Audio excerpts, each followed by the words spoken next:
Alrighty. So we're going to do just a couple of announcements, and then we're going to get started with what we're doing here this evening. So as you can see, there's a little bit of a different setup. So just want to go through the announcements, and then we'll kind of explain what's happening. So schedule, what's happening this upcoming couple of weeks. This Friday, our women are having our ladies' prayer.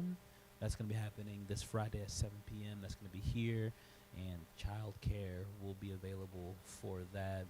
Also, this upcoming Sunday, the 18th, the youth from NAC are going to be with us, and we're going to do some outreach after church Sunday. We're going to hang up some door hangers for our big block party at the end of the month. And so please, if you're able to help with that, we'd love for you to be able to participate with that as well. The 26th, which is a Monday, that's going to be the Memorial Day Cookout. We're going to be meeting where we did the Resurrection Sunday service, when we met afterwards there. We're going to be meeting in the same location. Mary and Crystal are handling that. So if you have questions about that, they've already dropped the sign up. Please sign up so you can help support that. And then, of course, our big block party, the 30th and the 31st. So 30th, that Friday night, we're meeting here at 7 p.m. We're going to do some training, one about outreach and evangelism, but also we're going to go over what we're doing the following day. That 31st, May 31st is a Saturday. At 9:30, we're going to meet at Gosnold Hope Park. We're meeting at, man, y'all couldn't hear that online, but it is thunderous outside, tempestuous, if you will. Quite the tempest. But so May 31st is a Saturday at 9:30. We're going to have our block party. 9:30 is when we're gathering for setup. We're going to get together. We're going to set up. We're going to do some last-minute outreach. And then at 12, our event begins. That's from 12 to 3. It's basically a cookout. And then we're going to spring prayer right there in the middle and pray for people. It's going to be a wonderful time. There's no water source at the location, so if there are going to be baptisms, we'll have that scheduled for here. So we'll probably just have a runner, the church van that'll run people back and forth, or if people want to drive, they can. So that'll be the game plan for this month. And of course, June 6th, is the Hartman wedding. They'll be getting married that evening. So please, if you haven't already availed yourself to help them with cleanup, please do so. But that's going to be June 6th, a Friday evening. So that's what's happening on our immediate calendar. Of course, just a reminder of what we do weekly. Of course, we take this month off to re-strategize, strengthen, do some leadership development for our small groups. And I want to shout out Keisha. She led the meeting yesterday for us, and it was well executed, and everybody's inspired. We're going to have a wonderful time this upcoming semester. We're believing in God for revival. Of course, we have our Sundays. We have our worship services on Sunday. Wonderful time of worship, connecting with God, and just a beautiful time gathering with the body of Christ. And of course, we have our Wednesday nights. We're doing something a little bit different tonight, and I'll explain that, and then we'll hop in. So, what I was envisioning for tonight is having a conversation about the Bible. And I use conversation very loosely. I'm going to ramble, and Journey's going to cut me off whenever she feels it's just the right time to do so, and I'm going to stop. So whenever she signals or she starts talking, that's my cue to stop, and we're just going to dialogue. It's going to be a bit of a teacher-student sort of thing. So I'm going to be presenting the information. If there's something that I say that isn't clear, she's going to try her best to make it clear to everybody here. And so basically what I want to capture is when I'm having a one-on-one conversation with people and I'm just talking about the Bible, I want to see if I can capture some of that essence here. And I believe that the questions that she's going to ask are going to help bring some clarity. And of course, it's not just questions that she's asked. If there's commentary that she wants to give, things that she wants to share, then we're open to hearing from that as well. And so in light of that, this is going to be a conversation between the two of us, and the congregation is going to be witness and audience to that. So we're not going to be looking toward the audience, we're going to be looking one to another as we have this conversation.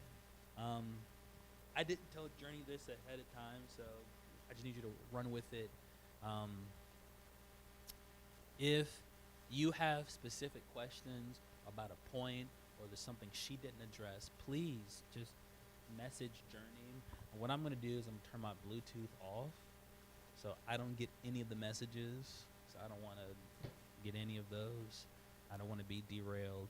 And she'll just field questions if you have them, so you can send those to her live, and she'll interrupt me. And, of course, you need to discern which ones are worth answering. Just because you send the question doesn't mean it's going to get answered. So you'll be the one to decide whether you want to answer those questions or not. This first session is going to be on the background to Colossians. It's a lot of the information that you need to understand the book well is what we're going to talk about this lesson. And so this is going to be the most information heavy, but after this, it gets very practical. Also, just for our people watching online, it is storming in our location.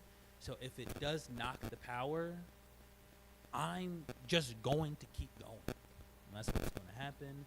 I'm going to keep going. I'm not going to bat an eye. We're just going to cut the stream, and then we'll just continue live in person. Just let everybody else know here, if the lights go out and it's dark, I'm on my tablet, so I still have light. I'm just going to keep going. I'm going to keep going until I have my watch here, so we'll finish at the same time. We're just going to keep going. See, there it is. All righty, so with that, we'll go ahead and get started.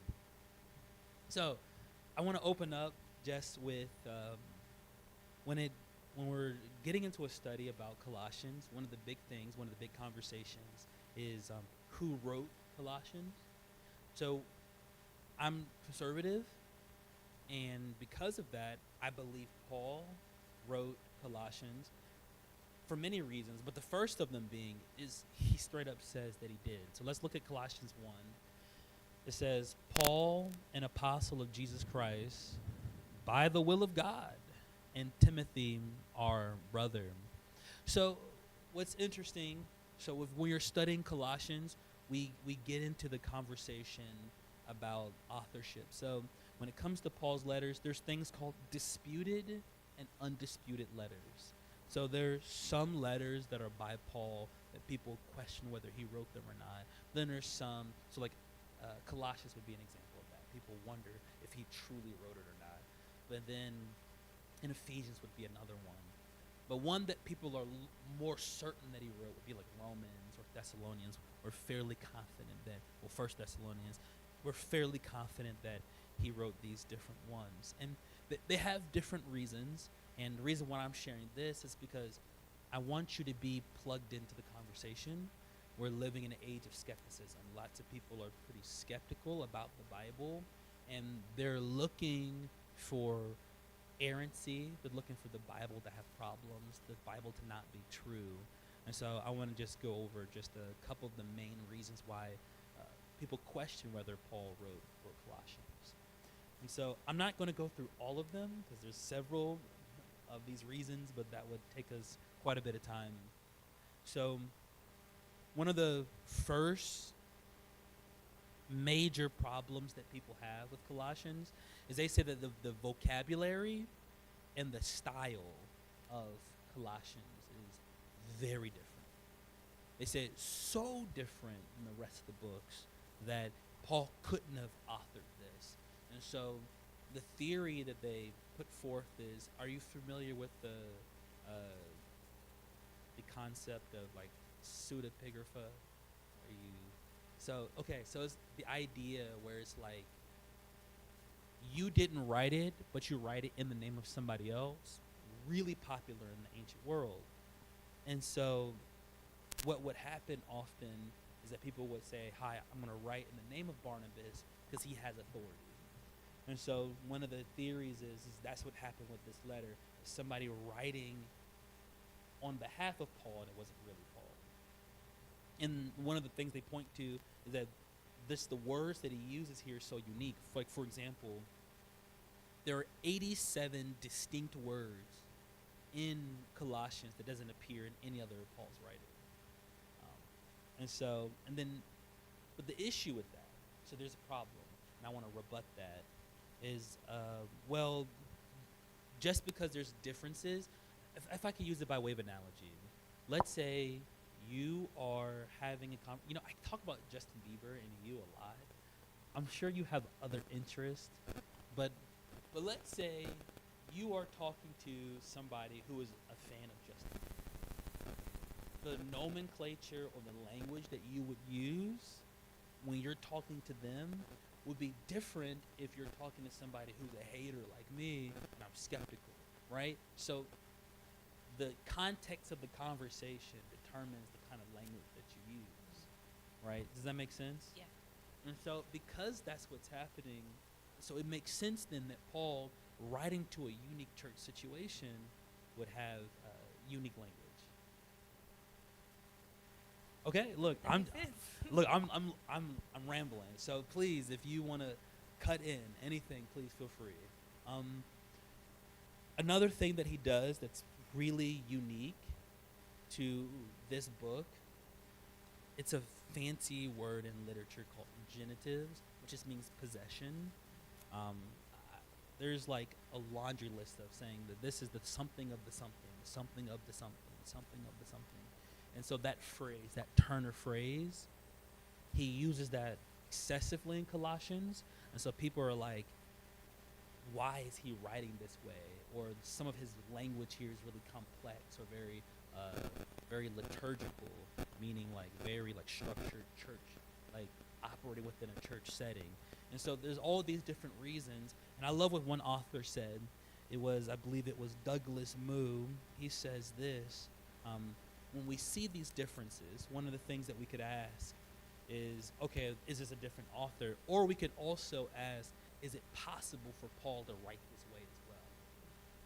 Paul just had to have a sufficient amount of knowledge to be able to write in various styles. And I find that to be compelling and to be the case.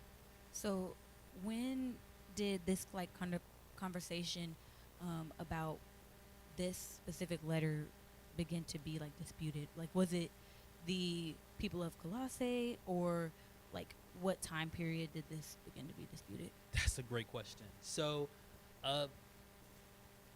that's not just a good question, that's an incredible question. That's actually one of the rebuttals that they have to why they think Paul wrote it. It was unquestioned that Paul wrote Colossians until the 19th century. So that's like the 1800s. So from the beginning of the church until the 1800s, everybody thought, yeah, Paul wrote this.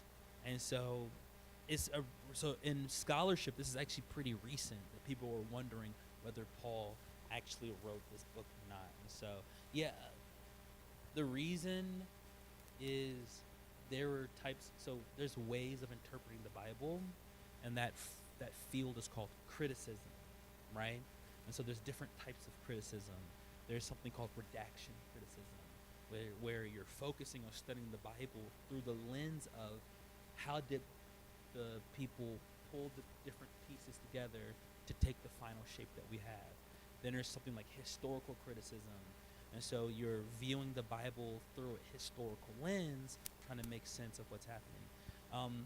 When the historical criticism came into play in the 19th century, people begin to wonder, like, okay, timeline-wise, did it make sense for Paul to write this, specifically because of some of the doctrines that he has? Their claim is that the doctrines that he has at this time are too developed for the time period in which Colossians is claimed to be written. So it'd be something like that. There's like 4 reasons why people have issues with. There's like 4 reasons at least where people have issues with why Colossians is disputed. I'll go through just one more, and I think this one is really cool. It's the way he talks about eschatology.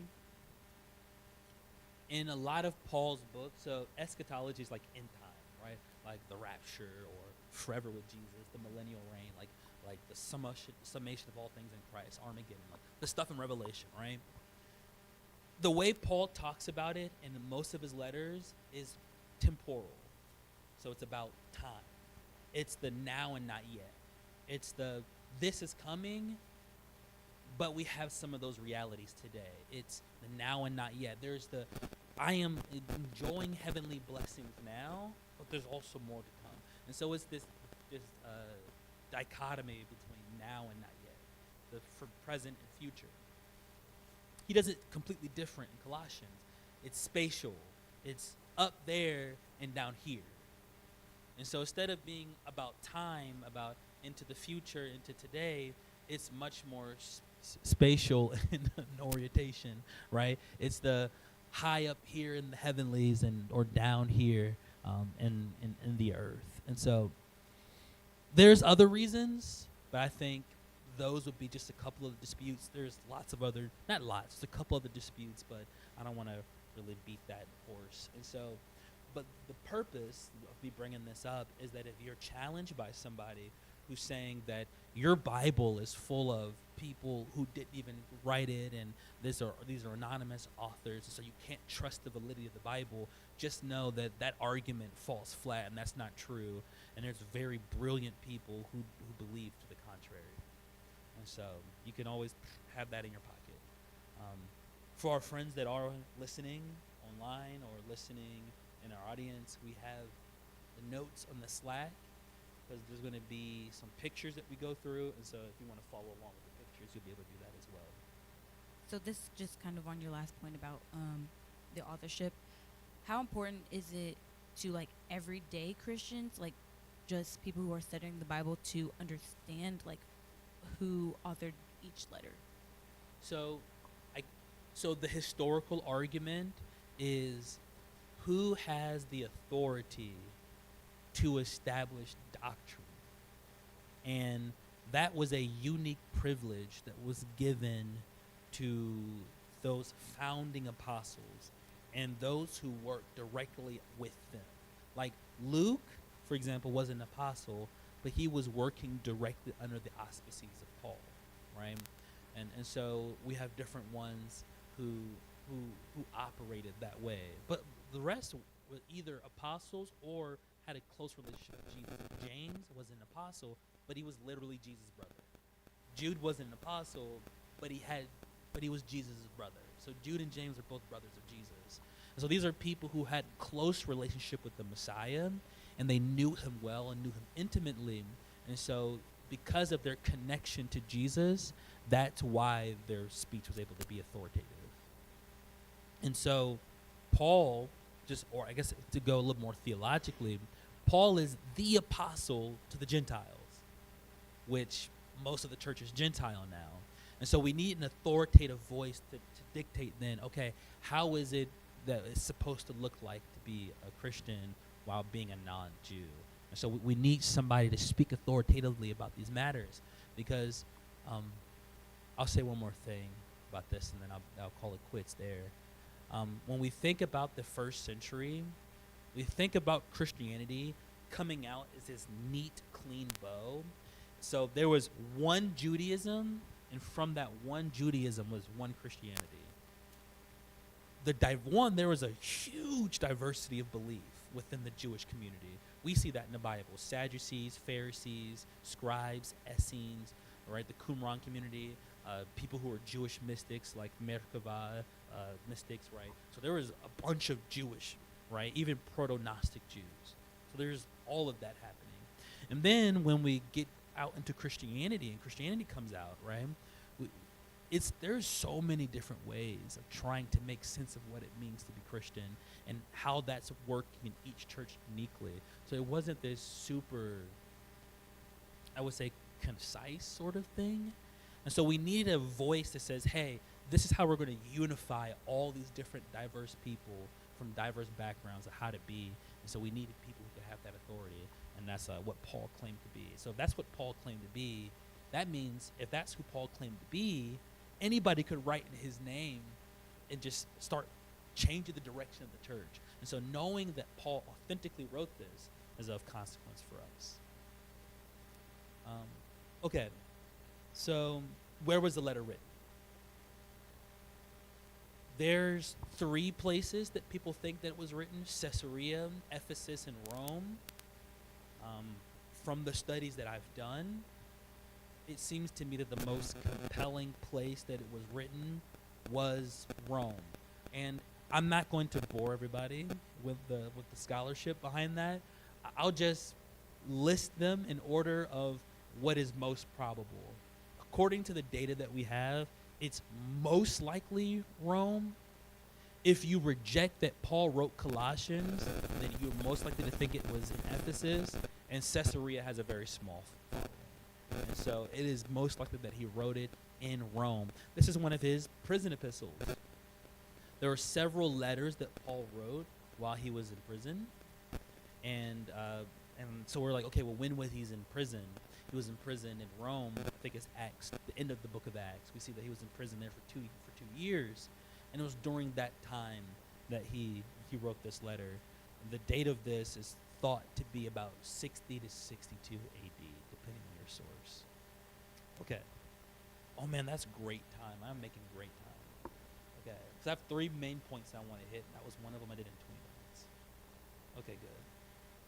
This one is going to be so fun. I'm really excited about this. It's because this one is going to be the most, I think, eye-opening thing we're going to talk about tonight, and that's how Paul wrote his letters. I want to share with you the common misconceptions that we have about how the letters are written, and this is going to be so helpful. So when you write a letter, usually you're by yourself. You're at a desk, and it's quiet, so you can concentrate, especially if you're writing an important letter.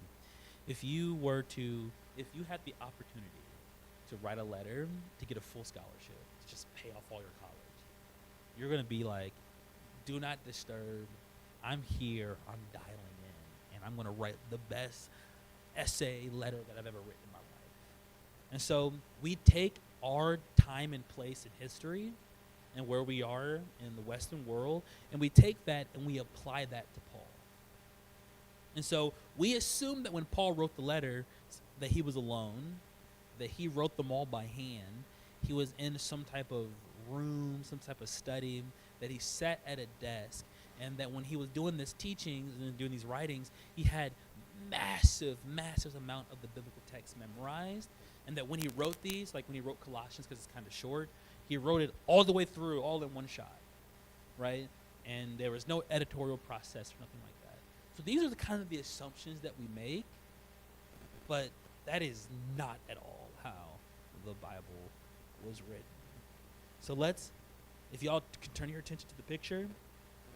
I will say, like, this picture, if you guys look at it online, this is like exactly what I was picturing, like whenever you first started talking about like Paul writing a letter.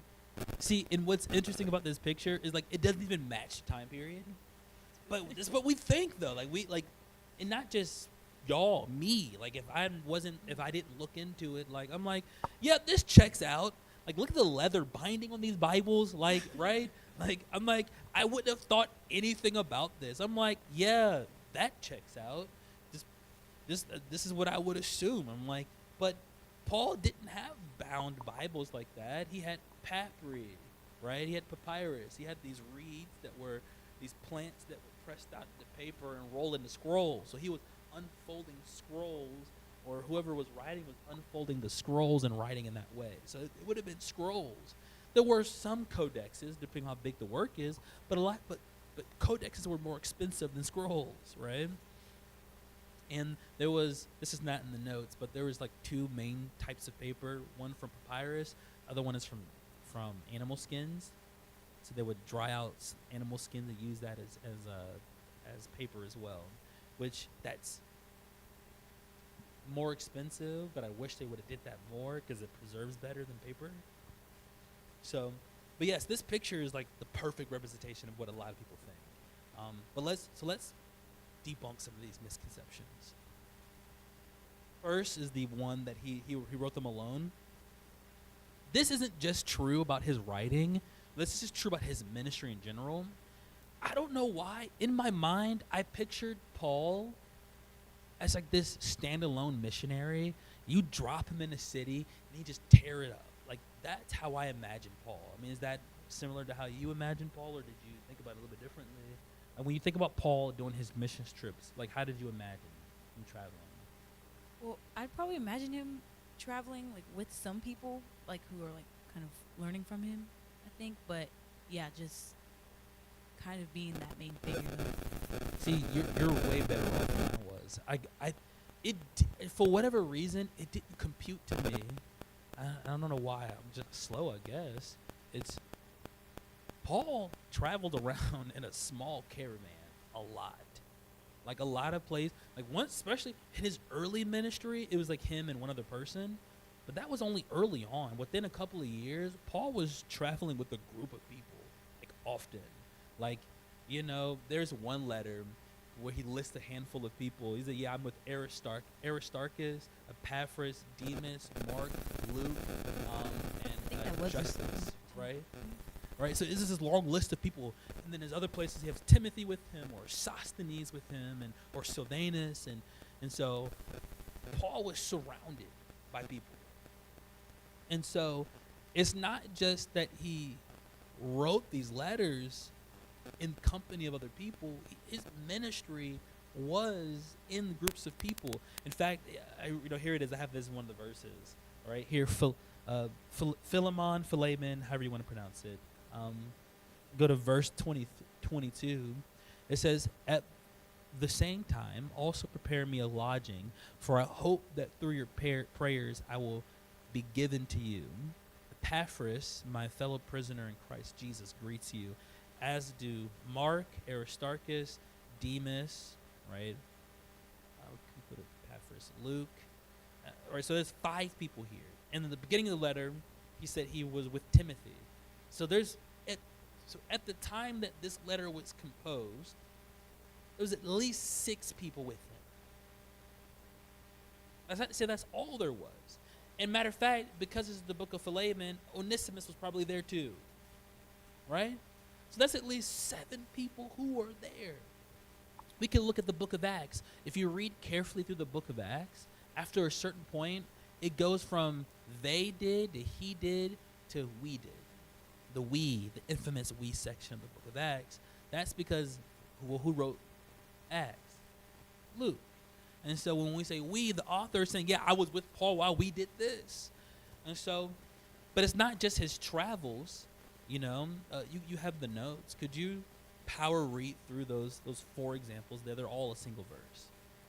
Okay. 1 Corinthians 1:1. Paul, called as an apostle of Jesus Christ by the will of God, and Sosthenes, our brother. Mm-hmm. Philippians 1:1. Paul and Timothy, bondservants of Christ Jesus, to all the saints in Christ Jesus who are in Philippi. Colossians 1:1. Paul, an apostle of Jesus Christ by the will of God, and Timothy, our brother. And 1 Thessalonians 1:1. Paul and Silvanus and Timothy, to the church of the Thessalonians in God the Father and the Lord Jesus Christ. Right? And so, in fact, if you look at most of Paul's letters, most of them include other people in the introduction, which means the default for Paul was working with people. That means when we think about these as being Pauline letters, there was a lot of co-authorship that happened with these letters. Now, I don't want co-authorship to mean Timothy was like, "Hey, Paul, nah, we're not writing that. Write this instead." That's not what I'm saying. Paul, I was reading a book. It was Richard's. I have it in the references, and he puts out a point about this, and it is really entertaining to read. He said, Paul was kind of hard to work with. You could see him blowing up on people in the book of Acts. Paul was really type A, and Mark, I guess, was tired, or maybe he missed home, and he sent them away, and there was sharp contention. Paul was a very particular man. He was particular, and he was very assertive. And, he would call out Peter, and, he would be very vocal, and it said these people rose up, and then Paul rose up. So Paul was quite a bombastic figure. And so there is no version of reality of Paul in this caravan situation where he's not the leader. There cannot be 2 chiefs. There was one chief, and Paul was the guy. And so there was nothing that went out as a letter that was not fully under the gaze of Paul, but the input of others was certainly used when these letters were being composed. So another misconception is that Paul wrote these by hand. It's very likely that most, if not all, of the letters were not written by Paul himself at all, but rather by a secretary or scribe. The use of a secretary was the common thing to do in that time period. Just because you're educated and literate, okay, so being literate and being able to write are two different skills. There's plenty of people who could read that couldn't write. And so Paul, in his case, could probably read and write, but there were people who were trained to write quickly, and it's not likely that's the kind of training that Paul had. He was a Pharisee, not a scribe. So when it comes to like Paul writing this alongside other people, like, do you think that there was an aspect of like authority in that? Like, did people accept it better whenever you had somebody else who was reading it or writing it alongside you?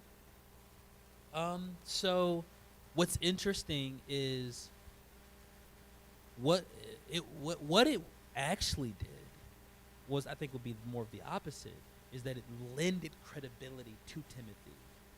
It made Timothy more credible. It made Silvanus, Sosthenes, it made these men more credible, because Paul himself was an authority in the churches, and he's saying, look, I'm laboring alongside these men. And so these men are respectable enough, because think about Philemon, for example. It starts with Paul and Timothy. Aristarchus is not in the beginning of that list, right? So the spot for co-authorship isn't for everybody in that list. So he wants to highlight Timothy in the way that he's not highlighting Demas, or he's not highlighting these other different ones, right? And so it was a way of building, I think, prestige for other people. But also, if you compare these letters to other letters, that type of spot was also, if you were part of a family, you would list other family members. So it could also be speaking to maybe an intimate bond that Paul has in particular with these different ones. The person that shows up the most alongside Paul is Timothy, so that wouldn't be surprising. But Sosthenes was beaten in the Book of Acts alongside him and imprisoned, and so he probably had these close relationship with a lot of these people that helped co-author with him. So, what we have here, if you can look at the picture, is it says Figure 4.1, the secretary and letter writing.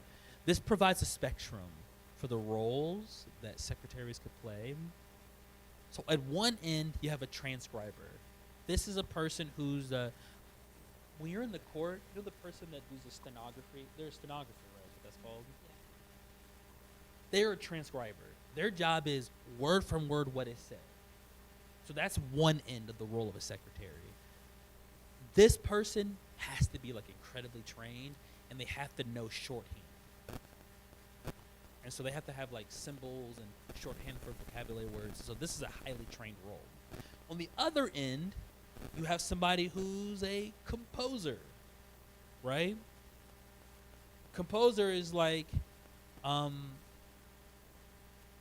it's like, hey, I'm going to give you a couple of ideas, but write it however you want.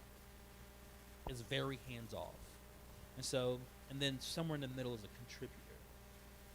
So when you think about the transcriber, if they're saying word from word, then the locus or the center of like the content production is the author. The quality of those is much more detailed. If you're going to do the transcriber route, you got to talk real slow. So it's Paul, in this scenario, he would have to say, "Oh, you foolish Galatians, who hath so easily bewitched you?" And we have to be really slow. But the way his letters read, it doesn't seem like that's how they were composed. And the influence of the secretary is very little to at all. But now if you go toward the composer, right, the message is basically, it's from the author, but the vehicle is totally the secretary. The quality of the notes, they put more sketchy. the way I would phrase it is maybe it's not articulated exactly how Paul would have it said. Paul's too type A for that. There's no shot that that's what happened. It was never the composer route. Composer is kind of like what I'm doing with my discipleship lessons. I met with Janine, and I said, here's some ideas. Include these ideas. I 100% want you to include this, but, like, you write it. And so it's not sketchy, though, because I said you have to have these things. And so she took note. Well, is there a moment where there might be, like, someone who's transcribing, like, going word for word, and someone who's composing, like, just going alongside that, and then where they kind of compare? In my case or in Paul's case? In Paul's like case? in Paul's case, So I think he's somewhere in the middle, and I want to turn to the notes. It's most likely that Paul's secretary fell in the middle, and this is a direct quote I want to read. It fell in the middle area between the extremes of transcriber and composer. Paul and his team dictated the letter, compromising between a painfully slow syllable-by-syllable rate of speech and the rapid pace of speech of normal talking. The secretary, unable to take shorthand, also compromised. Unable to maintain the complete precision of verbatim transcription, the secretary took notes as complete and detailed as he could, and then prepared a rough draft, probably on washable papyrus sheets or stacks of wax tablets. And then Paul or his team heard the letter read and made corrections and additions, right? So that's the process. So if I could re-articulate it. So let's say me and you are writing a letter, right? I know even easier way to conceptualize. I'm preparing a sermon for Sunday. I'm going to be out of town. And so I'm going to have Christian preach. So he would be the one that performed the letter to the church. And so, and let's say somebody's writing it, Janine's writing it. And so we're coming up with a sermon. I pray, and God gives me the direction. Hey, actually what we're going to talk about Sunday is overstimulation, and how that impacts our walk with God. So we're going to talk about that. And so I'll share some things about overstimulation, and I'll say, here's, like, I think the overarching where I kind of want to go. And so Janine's taking out notes while I'm talking. And then you'll say, oh, well, I know this about overstimulation. It can mess up your dopamine levels, this, and this. And, you know, I learned about this in business school with customers. You don't want to give them too many choices because da-da-da, right? And so we're sharing things, and she's taking notes. And so then she drafts a sermon together. I look at it, and I say, well, I don't like this. Take this out. Phrase it like this. Or, add this information. Or you forgot this verse, and you're like, oh, I think this would be good to add here. And sometimes I'll be like, yeah, you should add that. Or sometimes you say, I think we should put this, and I'll veto. It's like, no, I really don't want to put that. That's not what I feel like God is trying to get after. We go through this process, and we get a final draft, and then I give the sermon to Christian, and then he preaches it. That's how Paul's letters were written. That exact process we described is how Paul's letters were written. And that was just with two of us. But imagine here's a big group of 6 or 7. They're all bouncing ideas off each other. In fact, I want to add another level to it, right? We think that he sat and he just wrote these all the way through. Nah, these weren't written. Usually these are written over the course of a couple of months. And so let's say some of the letters he was traveling, so while he's in a wagon, he's taking notes down, or he's dictating to his secretary. He's staying at different houses. You could imagine he's staying at Lydia's house. And while he's at Lydia's house, she's a patron for him. She has a room, but this room is next to the street. She's a seller of purple. So he could hear the sound of carriages outside. He could hear the sounds of the marketplace. People are haggling. And fun fact, I didn't know this. Paul didn't write on desk at all. Him or the scribe would lay out the scroll in their laps. And what they would do, they would use their robes to make a little desk. And they would write in their laps. Well, but, like, how do we get that information? From archaeological data. And so what you do is you look for the scriptures in literature, or you look for tables that would have been designed for being written upon. And this is the weirdest thing. They ate food at tables, but they didn't write on tables. The earliest clear evidence that we have of people writing at tables is like 300 AD. That's 300 years after Jesus. Now, why people didn't do that, I have no idea. But according to the data that we have, we thought we had one evidence. It was in the, so this would have been around about the country of Jordan. There's a series of caves where the Qumran community was, and they saw a table there, and they were like, yes, this is the proof. They sat at tables. But the more they studied the table, said, this is terrible shape. It was like 60 feet long and not very wide. They said, this isn't a table for writing. This is used for something different. And so we don't have any archaeological evidence in that region of people sitting at tables writing. So that's odd peculiarity. So if you look at the picture there, that's probably what it looked like. You know, just some guy in his lap writing. So that's probably Timothy, if I had to guess. It's Paul and Timothy. He's in prison, and they're just going at it. There we go. Boom. That's probably how they were written, something like that. And notice that it's a scroll, right? It's not this codex or something like that. This is kind of off topic, but it kind of reminds me of like, if I need to write something down real quick, I'm like, turn around, like, and I just write on your back or something. Yeah, same thing. What's getting me is that they have tables to eat at. So why not just put the paper there? I don't know. Something in their cultural context is like, maybe don't eat where you work. Maybe there's some taboo. I'm not entirely sure. The final thing I'll say about Paul's writing is that Paul had an incredible memory, and he remembered a lot of verses. But he also relied on references, right? So some of the stuff that he wrote from the Old Testament, he probably had access to some scrolls, so he can write those references, or the secretaries and memorize verses. If there's everybody there, they all memorize different verses, we can get quotes that way. There are some things, like, this is hard to explain because it's easier to notice in the Greek. There are some phrases in the Bible that scholars call hymns, and it's likely that these were repeated patterns that were sang and said in churches. Like, for example, Ephesians chapter 1, 3 to 14 probably wasn't original to Paul. That was probably something that was said in the churches, and everybody kind of said that as a prayer or sang that as a song, right?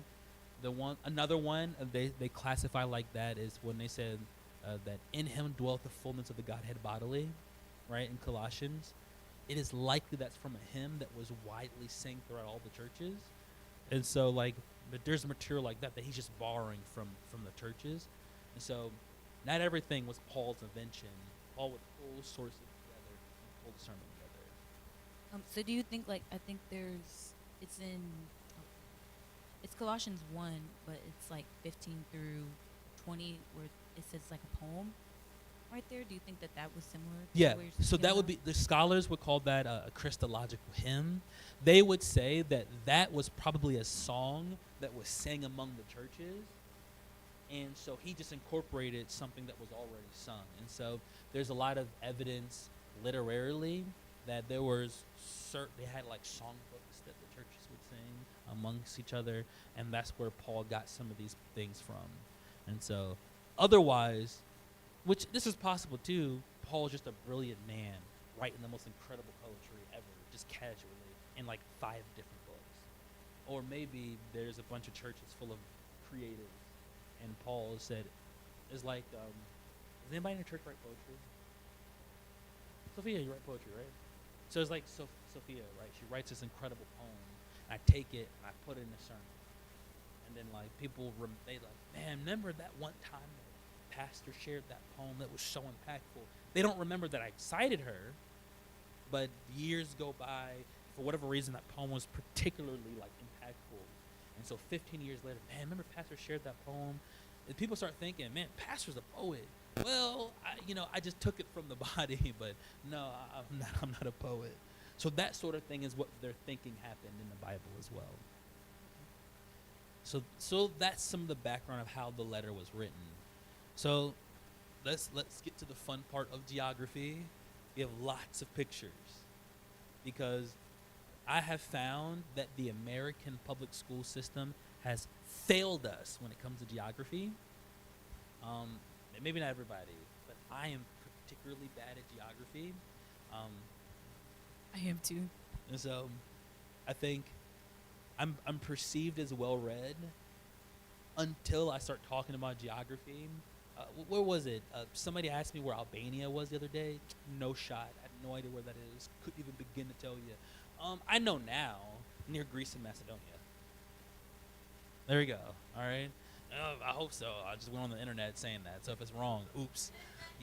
But so like geography's not my thing. So, but I do like maps. And so the way these maps are oriented, it's big picture, and then we zoom in, and then we zoom in again. And so you should be familiar with what's happening here.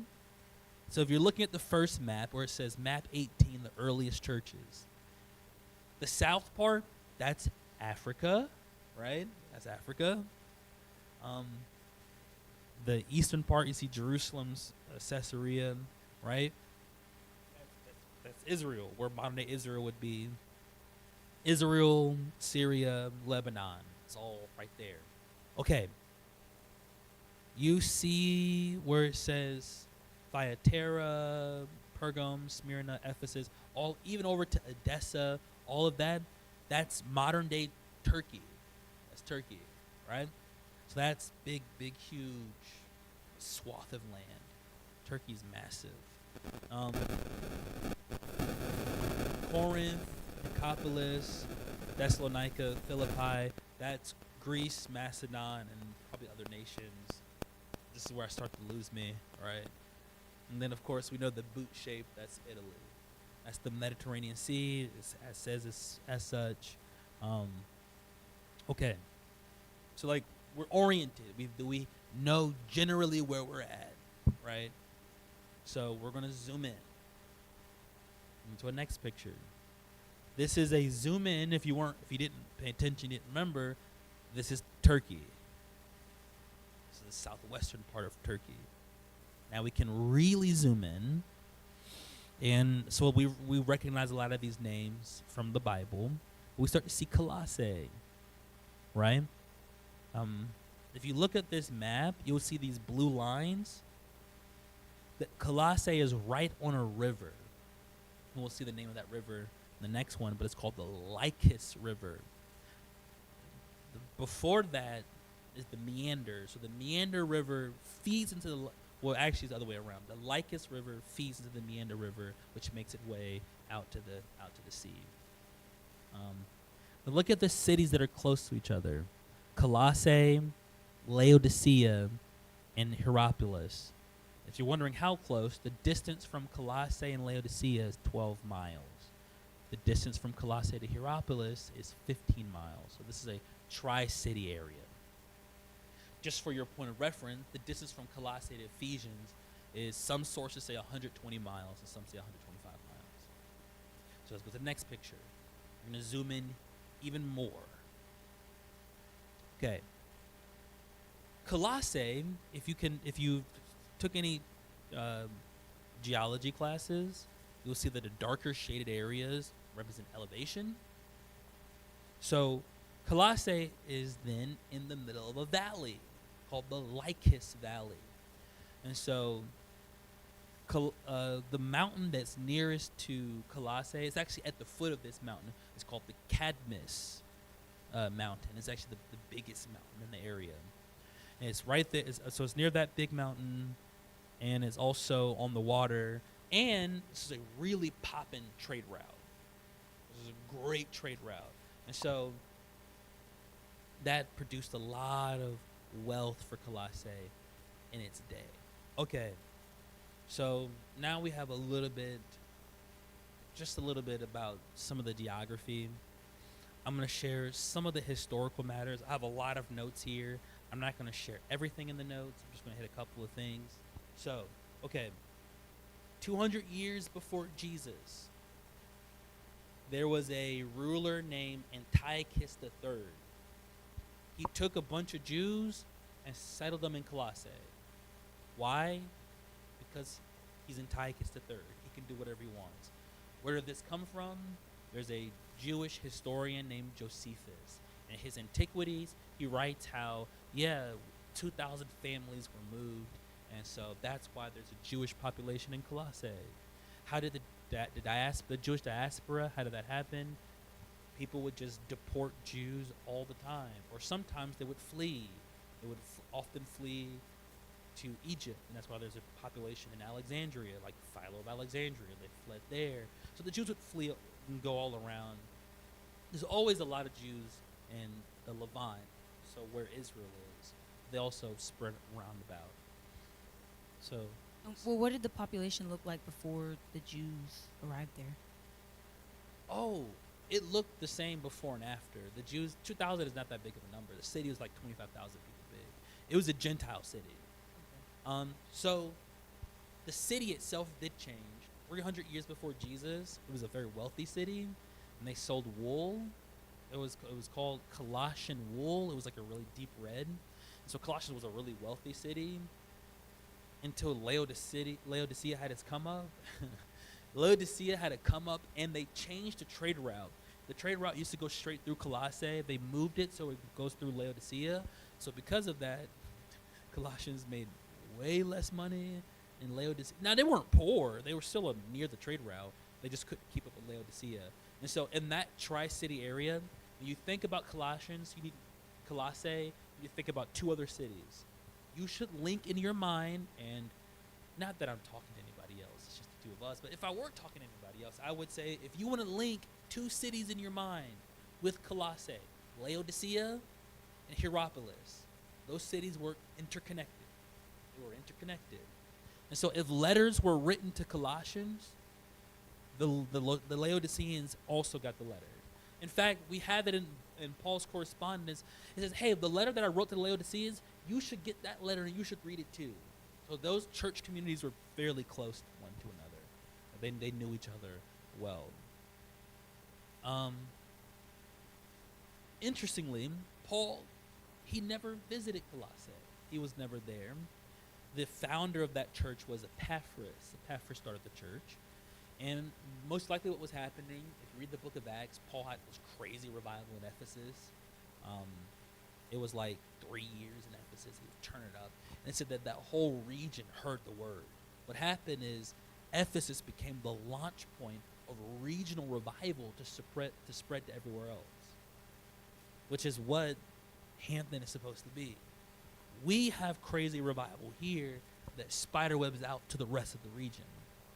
What Ephesus was for their region, we're supposed to be for this region as well. And so it's likely that while Paul was in Ephesus, he met Epaphras while he was there, got converted, and then he took the message back, and Epaphras made a bunch of converts while he was there. I have a couple of minutes left, and I want to focus. I'm going to skip some of the notes. I want to focus on this last thing. Why did Paul write Colossians? So Colossians is what you call an occasional document, meaning that the meaning of it and the significance is related specifically to the circumstance situation that's happening in Colossians. That's why the book was written. There's some letters that are general, like Peter's letters are a bit more general. You could say the Gospels are pretty general, but like Galatians is hyper specific. Certain letters are addressing really specific situations. Colossians was the same way, and this is what was happening. This letter was written in 60 AD, which means Jesus was crucified in about 30 to 33 AD. So you could say round numbers, 30 years after Jesus' death. It's not likely that this church was particularly old. And so we have the benefit of, let's say, as apostolics, we have many generations of apostolic church and what church looks like. If you're part of the historical church, like a Baptist or something, you have hundreds of years of history. If you're Orthodox, you have over 1,000 years of history of what church is supposed to look like. You've had thinkers over the centuries. In the church of Colossians, in the church of Colossae, they didn't have that benefit. Christianity just happened. And so, what does it mean to be a Christian? You can imagine there's some guy named Herodotus who converts to Christianity, and he's worshipped the Greek pantheon his whole life. He hears the story of Jesus, and he finds that story very compelling. And so what he does is he makes Jesus his patron deity, but he still partakes in the festivals, because if you think about the Greek religion didn't care how you live day to day. You just want the peace of Rome. What it looks like is you do all the Greek festivals, and you do your Greek festivals, your practices throughout the day. But besides that, you can live and believe whatever you want. And so if you're Herodotus and you find Jesus compelling, say, well, I'll do all this Greek stuff because I'm a Roman citizen, but aside from that, I'm a Christian. And so on Sunday, you're going to church. But then Tuesday, we're going to the temple to Zeus and we're giving a sacrifice. Well, not because I believe in Zeus, but I'm Greek and I just want protection. I'm superstitious and I want to protect my city. Or maybe you're somebody who you're a native of that region. So it'd be Phrygian was the name of their area. And you worshipped, and you were a guy, and you worshipped before there was a really weird, mysterious, they called it a mystery cult there. It was a really odd group. There was two gods that were worshipped, Cybele and Attis. If you were a man and you wanted to be a priest, you had to be castrated. All the priests were castrated because Cybele was a god, and she fell in love with a mortal named Attis. She was so jealous, this god. She drove him crazy, and so he was so crazy because of her powers that he castrated himself and died because he bled to death. And then she felt bad, and so Zeus came and brought him back to life, and so he was resurrected 3 days later. So you can see what's happening. You hear that your whole life, and so you're a eunuch, and you're coming to church, and you're like, oh, Jesus is Attis. Yeah, that makes sense. Jesus is Attis. And you know what adds to it? Jesus didn't have a wife. He didn't have any kids. You're like, oh, y'all say he was crucified. Really, he was castrated and died. And so you're hearing all these stories in Colossae, and all of these people are in the same church together. But it's not just them. There's some people who are Jewish, right? So you add that into the mix. You have people saying, hey, I'm not going to enjoy your feast that you prepare for the church because I don't eat pork. Or someone say, hey, I know we have this meeting here, but the Feast of Booths is happening. I'm not going to be able to participate in. Oh, are you really a Christian? Or you're not keeping the new moon festivals? And so you have this Greek influence, you have this Judaism, you have this indigenous religion all coming together, and they're all claiming to be Christian. And so what Paul is doing is the purpose of Colossians is this. He's going to mark out the borders of what it means to be Christian. He wants to push back the ideas of the Roman thought. He wants to push back the idea of the indigenous thoughts, push back the Jewish thoughts and say, hey, if we're going to be followers of Jesus, the most central thing to our faith is Jesus. And he's not just the most central thing. He is the highest thing of all religions, of all beliefs. And so worship of him is exclusive. So we're going to worship him, and we're going to push all other things away. That's why, and I'll end with this, that's why when you read Colossians, it's a very high Christology. Jesus is blown up to cosmic perspectives.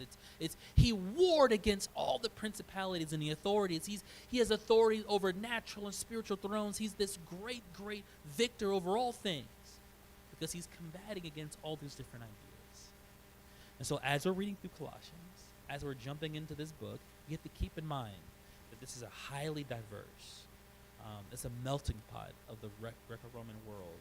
And what Paul is endeavoring to do to a church that he's never been to, he's asserting his authority as the apostle to say, hey, this is the lines. This is what it means to be Christian. And there's some things that we can do, and there's some things we can't do. And we'll see that as he's teaching this doesn't just impact our beliefs. It impacts how we relate one to another as families, as employers, and so on. So that's kind of what Paul is aiming at with the book of Colossians. Okay, so I have two questions. Yes. One, kind of ending on that point that you just said about Paul, like seeing the authority and stuff, like having never been there. How impactful do you think that was to these people who have all these cultural beliefs and background in these different deities and stuff? So this is Paul making a maneuver here. Because in most of the churches that he writes to, he did start them. Like, do you think they heeded his word? That's what I'm thinking. Yeah, I think they did. But, okay, so this is where we get into a lot of the scholarship. One of the critiques they say why this couldn't have been Paul is because of the way he talks about his leadership. They say that it's what they call it like a early Catholic. By Catholic, they don't mean like Roman Catholic. They mean like universal. That the fact that Paul is extending his authority to even churches that he hadn't been a part of, they would argue that's a sign that this is a much later development. I reject that. It's much more like what he said in Galatians. He said, I am the apostle to the uncircumcised. I am that apostle. And so what I speak, which would have been the same message as Galatians, he's just taking that same idea and he's bleeding that over. But they would have received him because, remember, their pastor was Epaphras.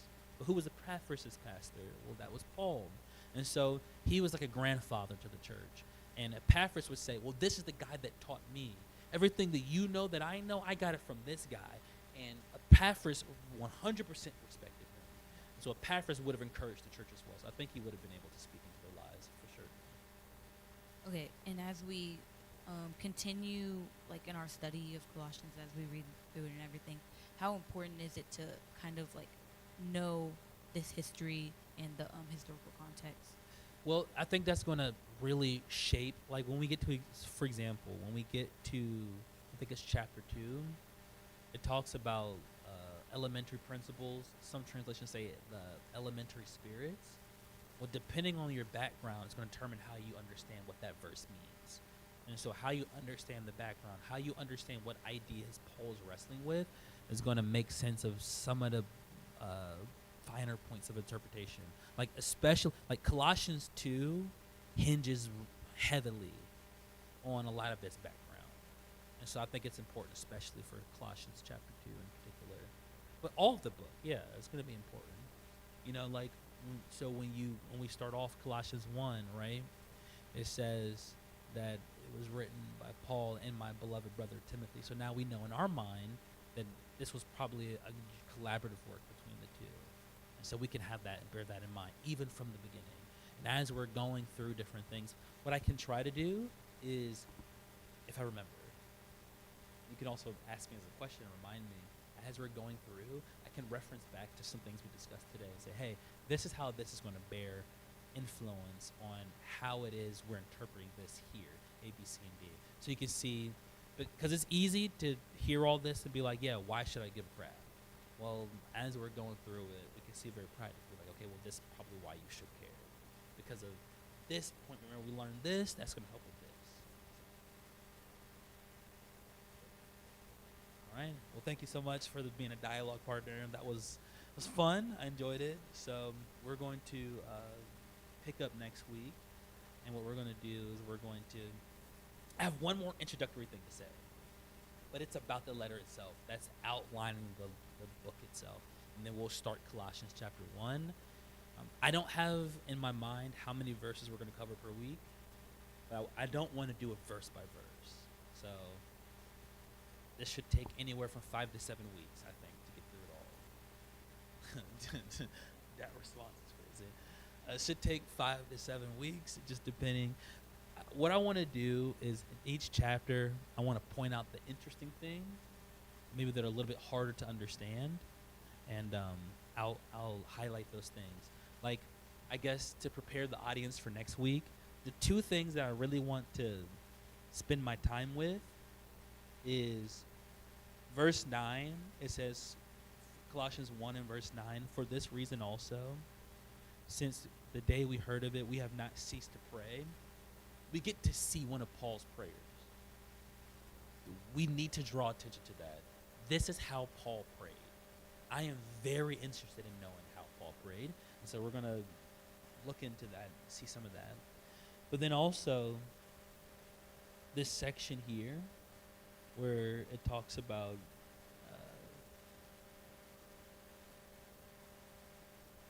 he rescued us from the domain of darkness and all those sorts of things. That whole section there talks about the firstborn, all those things, formerly alienated. Like this, so basically that'd be 13 to 23. I think it's really important to examine that. That's what that would be called a Christological hymn. I want to look at some of those things. And of course, there's some other like vocab words that I want to define along the way. Like, what did we mean by mystery? So it's going to be kind of like that. I'm not going verse by verse. I'm just going to give some. So read Colossians 1 slowly and take a lot of notes. And then we'll have a conversation about that next week. Before we close completely, any questions? I want to open up for questions. If there are any questions about anything today, if you're on the Slack, you should have the notes. So I have things that I didn't share that were written, so you can read over that. Nobody's going to read over it. But if you would like to read over it, you're welcome to do so. If you have any questions about anything I have written, please text me and I can respond. It's hard to have questions on background information, I know.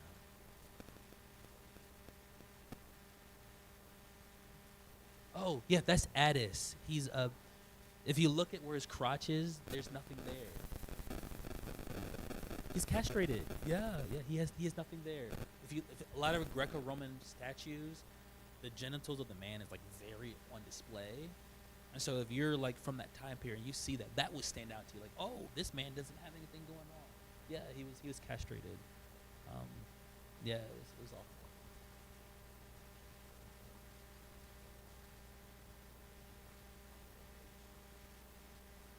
So with eunuchs, I mean, is it like, I don't need like a whole anatomy lesson, but like, is it like the member and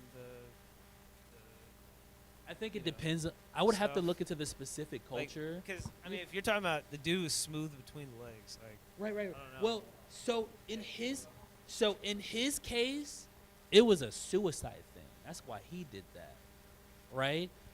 And so really, castration is usually partial. Is that like a full removal? But it can be. But I just think it just depends on the culture. I think I would have to look. The true answer is castration practices of the Phrygian cult of Meter. Her name is Meter Magna, was the name of this god, or Cybele. And so I could look up the castration practices and feel like what the specific details were. But that varies from nation to nation, culture to culture. So like in most cultures, like if it's like non-religious, you're just working for, let's say you're a nation that has a monarch, a lot of the personnel were castrated. It was partial. It wasn't the member. It was just enough to where she couldn't get pregnant, right? And that would wreck the man's libido, so he'd be less likely to want to make a move on the queen, right? And so that's usually what was done. But like full member removal, Paul uses that as an insult in Galatians. He's really mad about circumcision, so he said, if you want to circumcise, just cut the whole thing off. So he gets real angry. Yeah. So I don't know. So that's Galatians there. Is any other questions? I'll have to look at specific practices. Any other questions? I'm sure the eunuch in Acts 8 was hyped. He was like, man, I can still be saved. all brothers and sisters, and we can be fruitful in other ways. We're fishers of men. So we have another hope. Any other questions? Okay. Well, thank you, everybody. I'm looking forward to the series. We're going to learn a lot about Colossians. You're going to know more than you want to know about Colossians. But when it's done, if nothing else, you'll be an expert in this book. Thank you all for joining us. God bless you. We'll see you Sunday.